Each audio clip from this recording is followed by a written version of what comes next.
Hey guys, welcome back. In today's video, we're gonna try to do something with the front brakes of the Acty. So my front brakes need to be replaced, and I'm always trying to find out what can I put, what parts can I put on the Acty truck that are readily available here in the U.S. that don't have to be imported from Japan. So I'm trying to see if I could use other Honda brakes on the Acty. In specific, I'm trying to do a 1992 brake setup from an EG Civic or a Honda Civic Del Sol. So that's the plan. I think I have a good idea of how to make this happen. The biggest thing is going to be to make sure that the calipers mount on the existing spindle without any modifications or a special mounting brackets. However, if that is the case, it's not the end of the world. We could make something work. But for now, let me show you what we're looking at as far as parts are concerned. Alright, so let me show you the parts that I bought. So first off are the discs. These are ventilated. They have the same center bore and the same bolt circle as the Acty, so there's no modifications needed there. As well as the hub from the Acty fits in this ID here, so there's no modifications needed for that. The biggest thing is that it's a vented rotor, and when you look at the Acty rotor, it's single disc, it's a solid disc, and it's obviously a smaller diameter. Just to make sure you guys realize, I'm not doing these modifications for increased performance, although theoretically you should have better cooling of the brakes because they're vented. But you're also going to have more unsprung weight at the front, which is not a good thing for handling, but these are trucks. They're not meant for handling anyway. So you're looking at a roughly, I would say 8.5 inches diameter on the existing rotor. The Civic rotor, I'll just take a quick measurement. 9.5, so it's about an inch larger diameter. Get my caliper here. And the thickness of the disc itself, that's obviously where you're going to have the biggest difference. 21 millimeters. And obviously this one, because it's not vented, this one's miking just over 12 millimeter, but that's probably because it's pretty worn down and corroded to boot. And then I don't have the calipers out. I just started taking out one of the rotors because I wanted to make sure everything lined up. Also, these little holes that have the set screw that holds the disc in place for you to work, they line up perfectly. They're the same as the Honda Civic or Del Sol. And these are the calipers. So I bought this on eBay as a kit. It came with pads, calipers, just for the front. Pads, calipers, and discs. It was like a front end kit. I've seen them for sale where it's a front and rear, but you got to keep in mind the rear on this car is drum brakes, and I don't think that's going to be an easy modification. But drum brakes really don't wear out unless you really damage them. You could just have the shoes resurfaced. You could take it to a specialty shop and they'll just put new material on the brake shoes so that you don't have to actually replace the whole drum. So this is the rotor. This is substantially larger than the one before. I don't know if it's much heavier because it is. It feels like it's aluminum, and it did come with some hardware. It even came with 2 crush washers for the brake line. Which leads me to my next thing. In previous videos, if you never noticed, once I try to lift the truck, the brake line in the front is under a lot of tension because I do have like a 2-inch lift on the truck, and I always have to release the screw that holds it to the strut, because if not, I literally could tear the brake line out of the car. So I did order brake lines. Again, same car for a Honda Civic. I don't know, so this was it was the same price to buy just the front lines or buy all 4 corners, so I just bought all 4 corners. But this is to show you, this will be the front line. It's a lot longer. and it still has, it looks like it has a 2 mounting clips or little brackets. I'm only gonna need this one, the single one, so I'll just use what I need, but this one will give me a lot more slack on the line when I lift the truck, so every time I lift the truck I don't have to worry about this line getting ripped off. And it's braided steel, so that should feel a little bit better on the brake pedal, less sponginess, you could say. So in any case, that's the plan, is to convert to these brakes. I'm not exactly sure what's involved yet because I have to start, you know, digging into it, taking measurements. Obviously the rotor is going to be thicker, but the first thing is going to be to see if I could mount the existing or use the existing holes on the spindle to mount the new calipers. But that's easy. All I have to do is take out the old caliper, measure center to center on one, and then center to center on the new ones, and that should tell me whether or not it'll work. So let's get to it. Hopefully this will be a 1-part video. If not, I might be 2 parts, but let's just take it and see how it turns out. Okay guys, so we got the pickup ready to be jacked up. Make sure you place some jack stands right on the lift points, which are behind the front bumper on both sides, in case your jack tips over. We're going to be working on both sides. And let's jack it up, get the wheels off to get access to the brakes so that we could look at what we have to do next.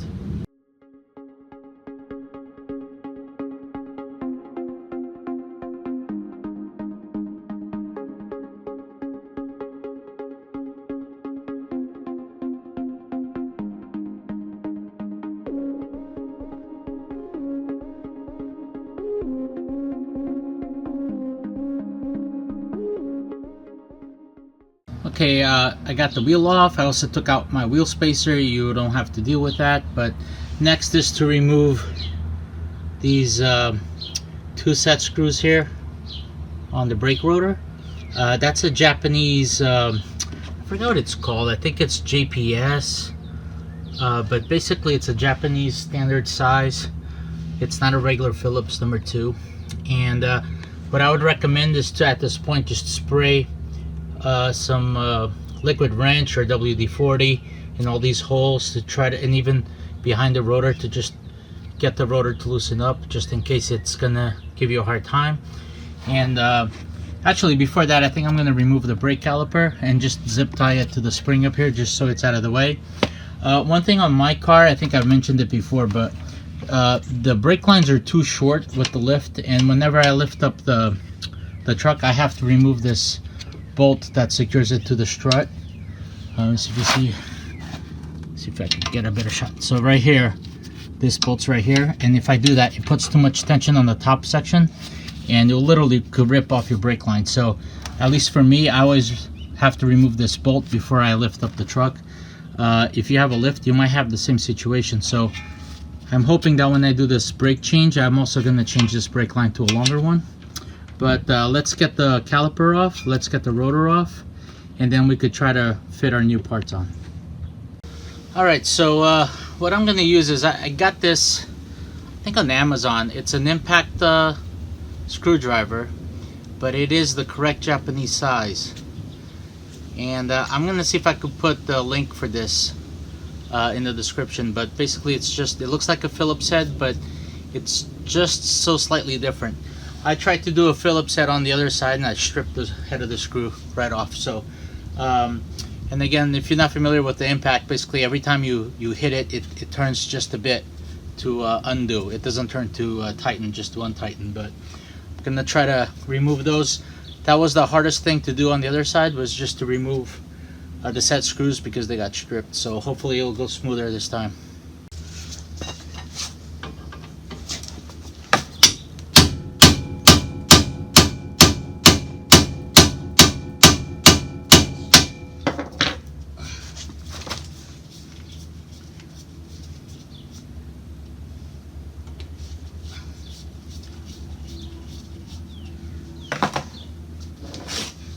The calipers held on with 2 17mm bolts, so I'm going to try to zip those off with my impact gun.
Alright guys, so basically the new rotor we want to install is a vented rotor, so it's got a lot more thickness to it.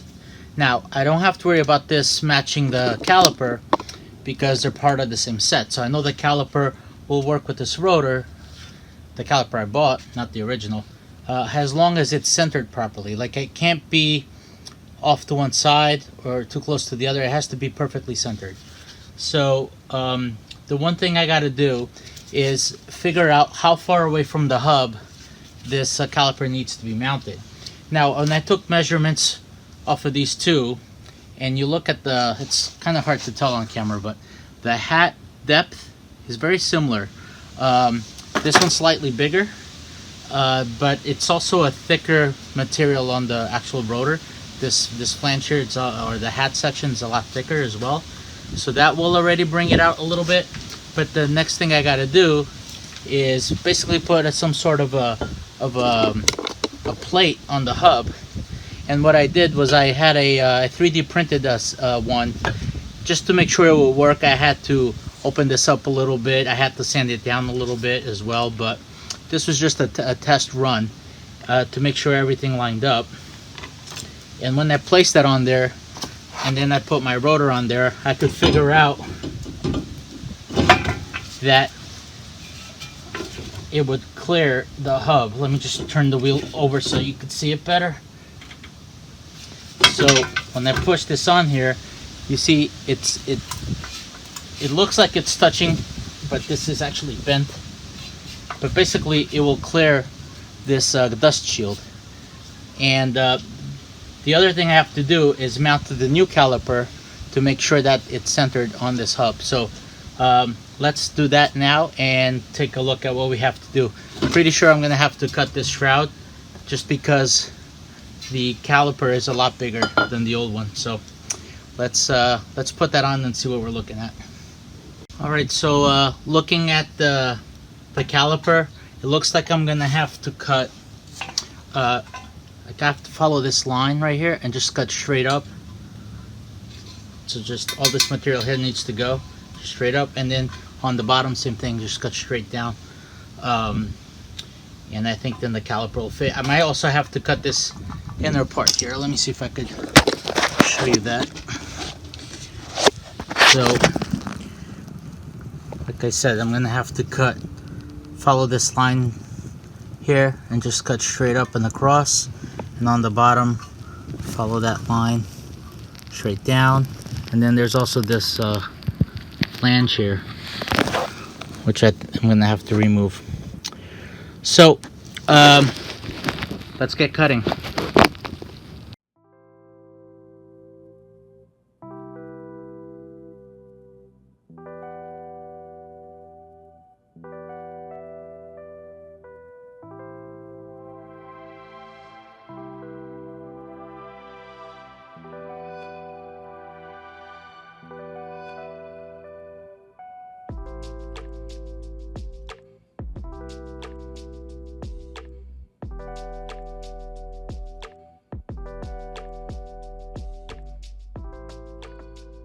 Okay guys, just want to show you a close-up of what I did. So I cut this dust shield straight up and down from where the cutouts were before.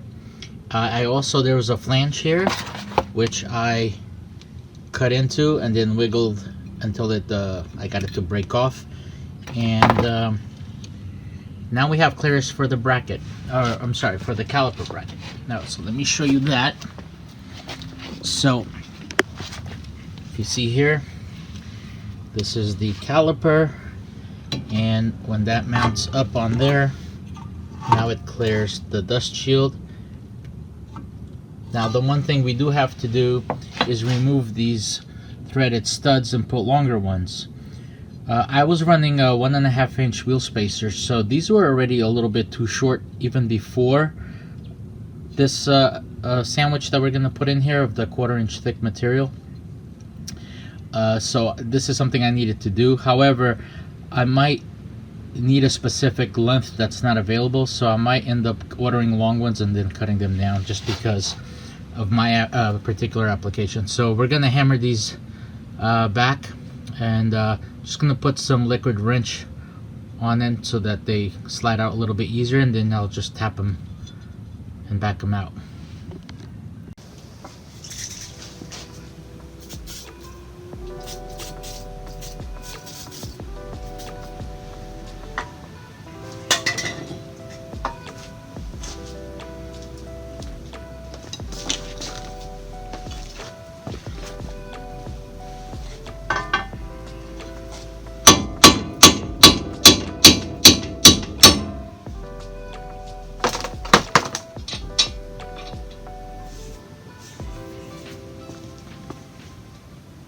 Okay, so the proper way to change these out is obviously to remove your hub. However, we're not going to do that. What I'm going to do is, there's a little lip here. When I try to remove this, it interferes right there. So all I'm going to do is I'm going to take my grinding wheel and I'm going to grind that down flush. And it doesn't have to be the whole space, it's just enough to clear the head of these studs, because then you could rotate the hub to get to the next one and the next one and just slide them out. So let's get grinding.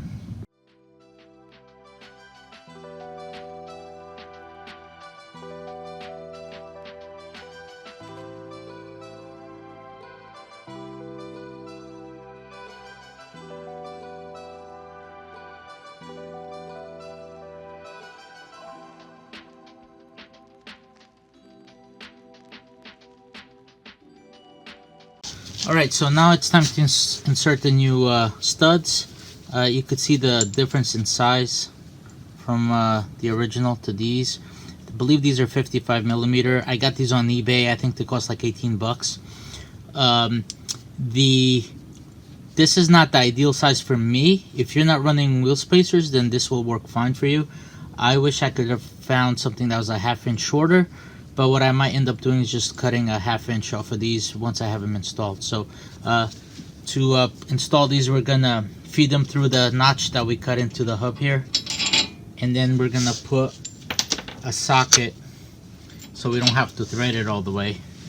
And then we're just gonna use one of the nuts to get it installed. And now we'll just use the impact driver and pull it through.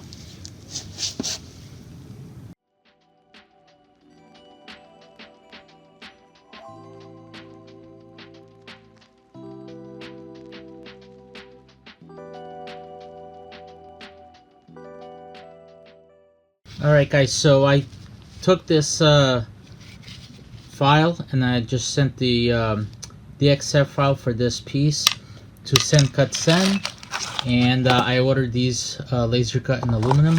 This is a 1/4 inch thick aluminum. They have about 4 different kinds of aluminum that you could pick from. I picked the strongest one that they had there, but I think this is kind of overkill because this is not structural. This is literally just a spacer. So I think their standard issue aluminum, I think you would probably end up paying just about over $6 each for these. So you're gonna have these pieces. You can have these pieces for under 15 bucks. However, you do have to pay shipping. This came in a FedEx envelope, so you know, I'll find out how much the shipping was before the end of the video. But so now we're gonna put this on the hub and mount our rotor. Alright, so now it's time to install our adapter. Whenever you have aluminum parts against steel parts, they could cause galvanic corrosion, which means they could literally weld to each other. So whenever you do stuff like a wheel spacer that's aluminum or a wheel adapter, you always should put some anti-seize. So I'm actually going to put anti-seize just on these threaded holes that hold the rotor in place, and then around the lip of the hub here.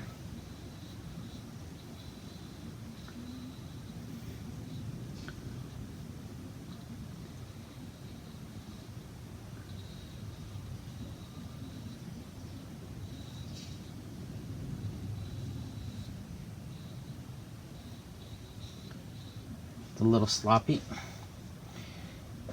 Clean that up a little bit.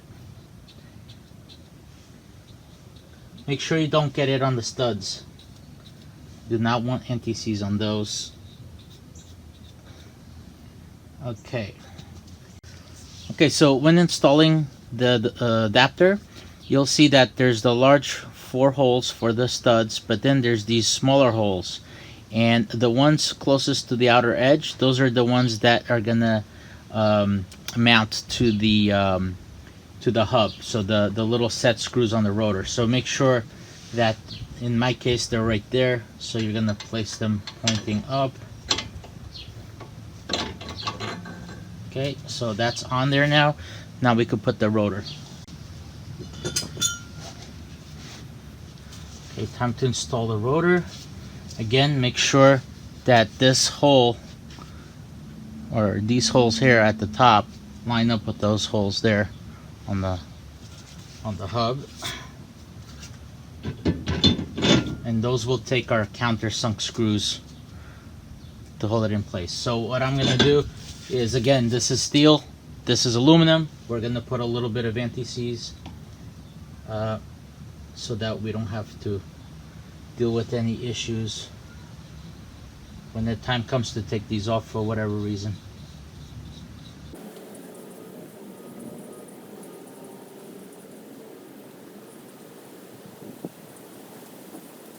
All right, here we go. Push that against there. So this is a 4mm Allen, and these are M6 by 20mm. These should bolt right up to the factory hub.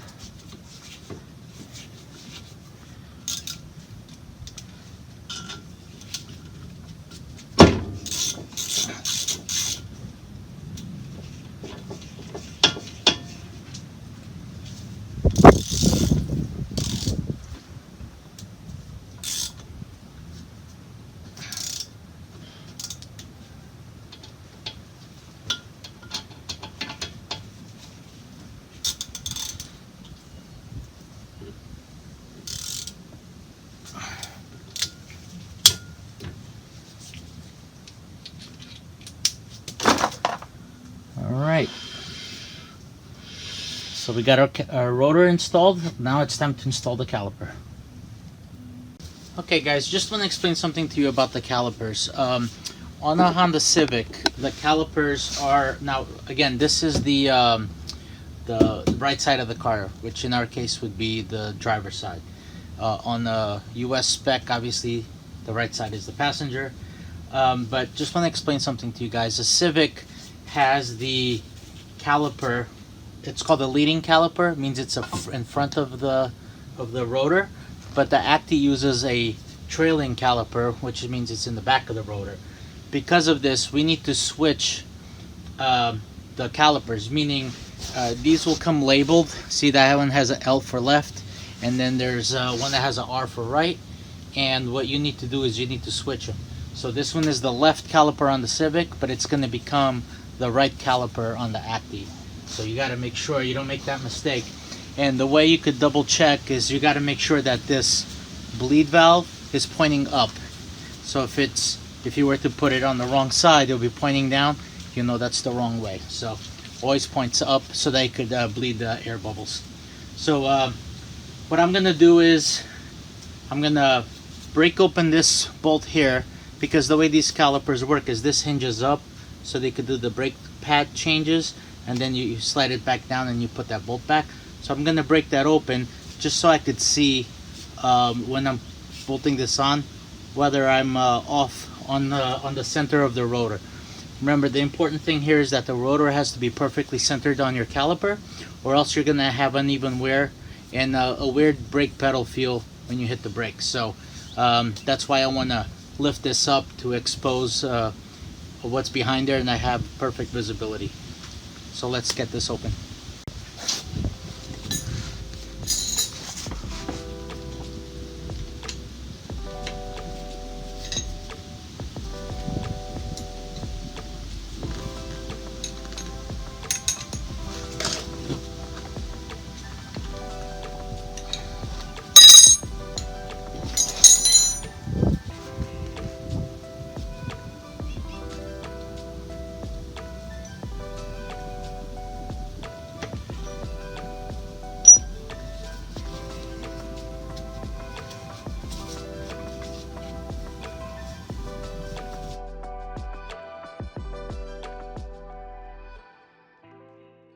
Okay guys, so I just have the caliper temporarily mounted. It's not torqued in or anything, but it was just to show you what I meant. So if I lift this up, this is the carrier for the pads, and you look here, you see the gap to the rotor on this side and the gap to the rotor on that side. Well, I actually mic'd it, and basically it's a half a millimeter too close to this outside piece here. So meaning that the caliper, the rotor is too close to this side of the caliper. So again, this is not mounted on the rotor, this is independently mounted. So what I want to do is I want to equal that distance. I want to make it even, and you're talking about half a millimeter, right? So what I did was I got these shims. They're basically, these are not regular washers, these are shims, meaning that they're specific, they have a specific thickness. You know, in this case, this is half a millimeter thick exactly. So what I gotta do now is basically the bolts that secure the caliper in place, the bottom one's not mounted there, but I gotta basically sandwich this little shim in between the bolt, or the spindle, the hole on the spindle and the hole on the caliper. Now this is going to be a pain in the ass because, you know, this is such a small piece, you can't really hold it in there. So what I'm going to do is I'm going to try to stick this onto the caliper with a little bit of crazy glue or something, just so it holds in place while I bolt it on. But I'm not going to be able to film it because it's going to be kind of an intricate work, but I'll probably do a little time lapse.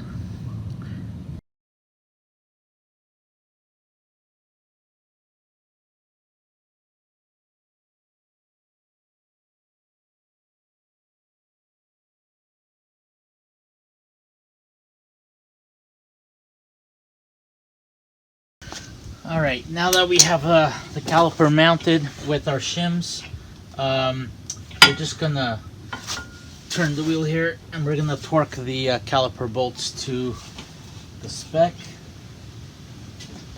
Okay, so the manual says to do it to 7.8 kilogram meters, which is about 56 Newton pound-feet. So we could torque these.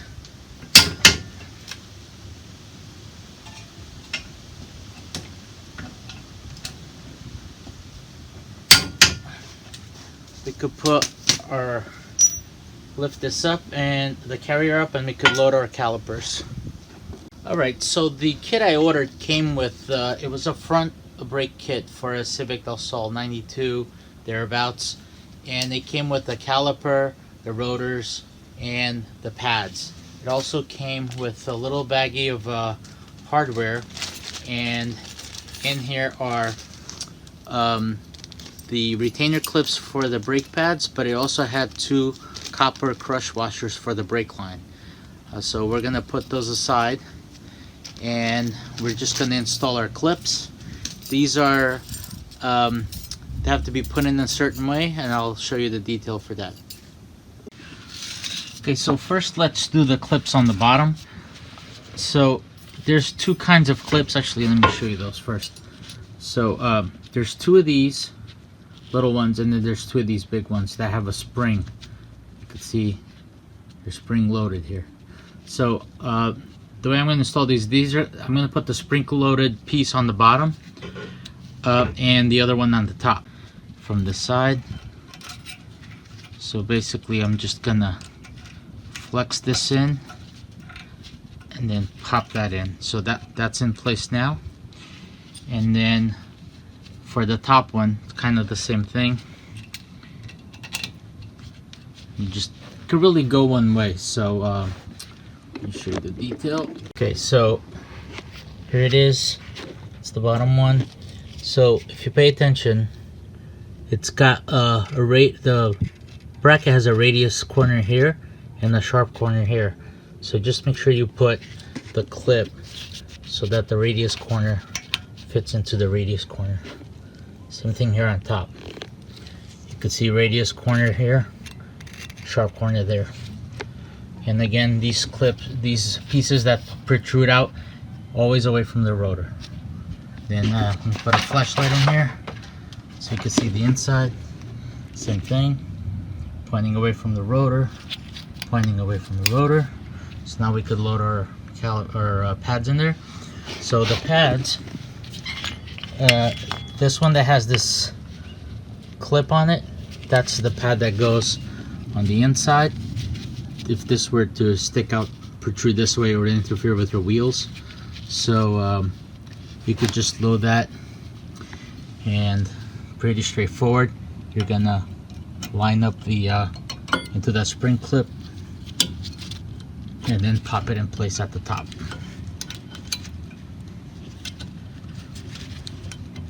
Very easy to do, but not if you're doing it with one hand. Let me put the camera down.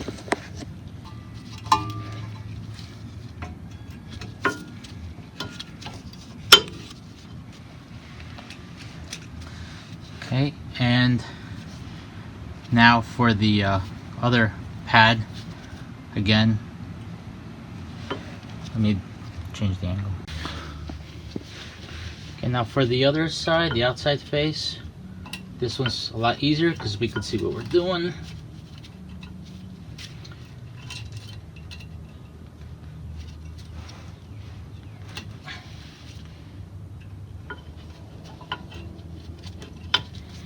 Okay, then we're just gonna put some anti-squeal on the caliper on this side,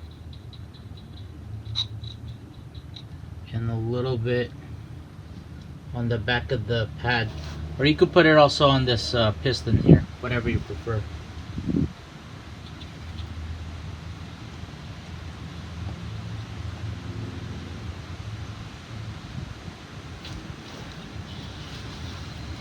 Okay, now we can slide the carrier down.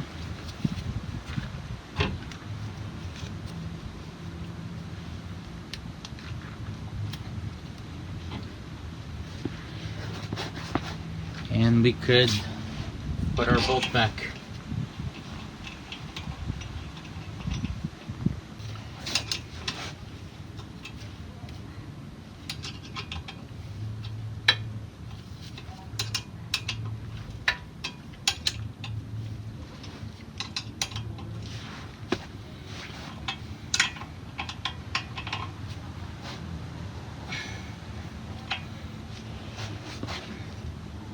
Guys, now it's time to go ahead and remove the brake line and the caliper and connect the new brake line to the new caliper. So what we got to do is, first of all, I'm going to put a little crimp tool here just to minimize the amount of fluid that spills.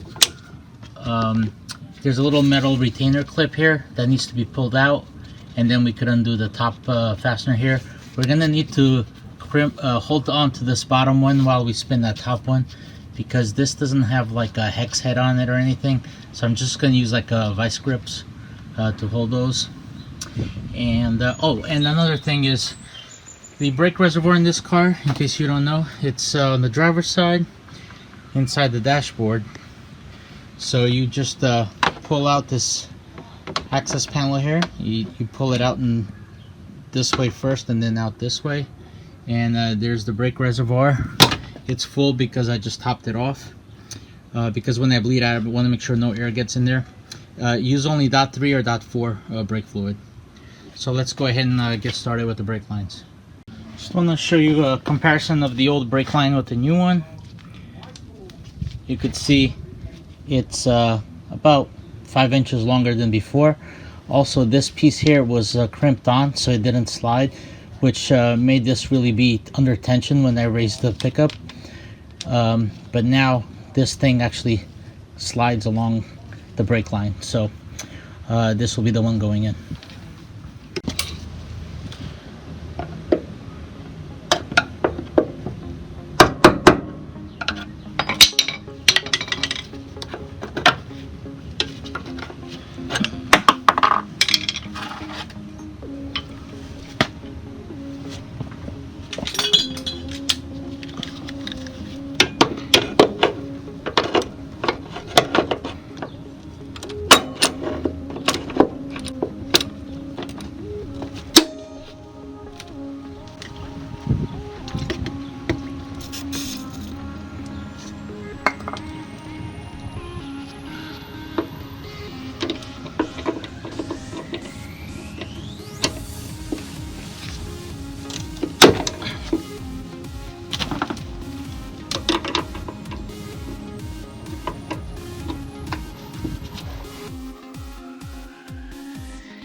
So guys, when installing the Banjo bolt, be careful because these two copper washers are actually different sizes.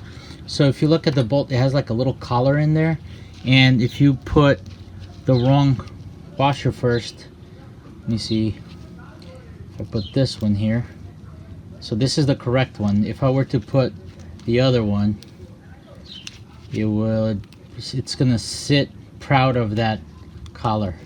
See it? So if you do that, you're gonna have a lot of issues with your brakes leaking. So you want to make sure you do the bigger washer first, then the Banjo bolt. Make sure that the curve in the neck is away from the caliper, so towards the head of the bolt, this curve. And then you put the other copper washer, and now you're ready to secure this to the caliper.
Okay, so for all intents and purposes, we're basically done. I am gonna just put my wheel spacer on. Now, this is what I was talking about. When I put this on here, you can see these stick out too far, so I'm gonna have to cut about ½ inch off each one. But you don't, for your application, you wouldn't have to do that. If you don't have, if you're not running a wheel spacer, you don't have to worry about that. Or if you're wearing, doing one that's not hub centric like this one. But in any case, I'm just gonna cut the tips off of these, grind them, clean them up a little bit around, so I could put this wheel spacer on, and then put the wheel on and take it for a little test drive.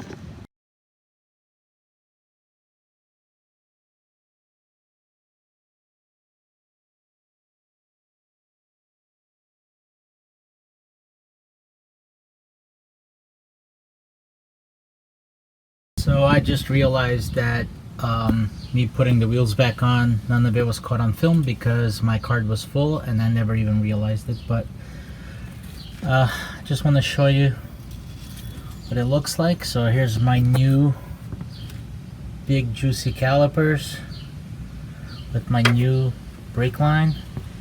You can see the brake line now slides through this. It's not crimped on, so it could slide when you lift it. You don't have to worry about the brake line getting ripped off.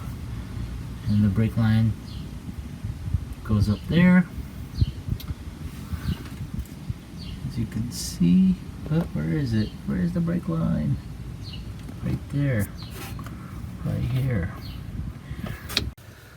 Alright guys, so it's been actually a few months since I made this video. This is me in the present here, and when I was filming the tail end of that video, my video card is actually full, and I thought I was recording, but I wasn't. But in any case, I could tell you this brake upgrade, it works flawlessly. It's just like having the OEM brakes. Again, I don't have mine lowered. My mini truck is not designed for high speed or high handling. It's not lowered. It's just a regular mini truck with a lift, you know, and it's a workhorse for me. Where I just use it to carry loads and whatnot. So I could tell you the braking, it's there's no, you know, sometimes when you put big brakes on the car but don't change the master cylinder, your braking can actually suffer from that. But in this case, it works flawlessly. It's just been like you never even, it's just like having new brakes that were OEM. Is it the performance of the brakes better? Probably less fade if you drive it for long distances or really abuse it. I bet you it could dissipate more heat just because it's a bigger rotor. In any case, I hope this video helps you guys out. My next video, and the reason why it's been so far between when I recorded this video and me talking now, is because the mini truck broke down, and it's been out of commission for over a month and a half because it's just been me throwing parts at it, and then I finally figured out, and you won't believe what the cause was, and that's going to be the topic of my next video. I'm going to kind of explain to you that ordeal and talk through it, but that's for the next video. So in the meantime, hope you guys are enjoying these videos. I'm sorry there's not that many of them, but again, you know, sometimes life gets in the way. And if you are thinking about doing this upgrade, I highly recommend it. It's from now on, whenever I want to do brake pad changes or rotor changes, it's going to cost me a fraction of the price as going with OEM components that have to be imported from Japan. So, hope you guys enjoyed, and talk to you next time.